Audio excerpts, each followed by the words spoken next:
অবশেষে ভ্যাপসা গরম থেকে মুক্তির বার্তা দিল আলিপুর আবহাওয়া দপ্তর। হাওয়া অফিস সুখবর শুনিয়েছে। আগামী 24 ঘন্টার মধ্যে দক্ষিণবঙ্গের জেলাগুলিতে বর্ষা ঢুকে পড়ার জোরালো সম্ভাবনা তৈরি হয়েছে।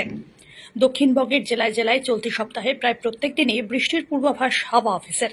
আবহাওয়াবিদরা মনে করছেন, নতুন করে দক্ষিণবঙ্গের জেলাগুলিতে আবহাওয়া বা তাপমাত্রা বৃদ্ধির সম্ভাবনা আর নেই, বরং এই ঝড় বৃষ্টির হাত ধরে দক্ষিণবঙ্গের জেলাগুলিতে তাপমাত্রা কিছুটা কমতে পারে। আলিপুর আবহাওয়া দপ্তর সূত্রে খবর, আগামী 17 বা 18 জুনের মধ্যে দক্ষিণবঙ্গের জেলাগুলিতে মৌসুমী বায়ু ঢুকে পড়তে পারে। বর্ষার বৃষ্টি শুরু হয়ে যেতে পারে গোটা দক্ষিণবঙ্গ জুড়ে। সপ্তাহের প্রথম দিন 16 জুন 24 পরগনা, 2 মেদিনীপুরে ভারী বৃষ্টির সম্ভাবনা রয়েছে। সোমবার কলকাতা শহরেও বিক্ষিপ্ত বৃষ্টির সম্ভাবনা জারি করেছে হাওয়া অফিস।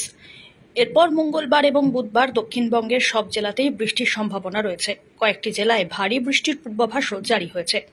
মোটের ওপর চলতি সপ্তাহে দক্ষিণবঙ্গের প্রায় সব জেলাতেই কখনো ভারী, কখনো বিক্ষিপ্তভাবে বৃষ্টির পূর্বাভাসের কথা জানিয়েছে আবহাওয়া দপ্তর।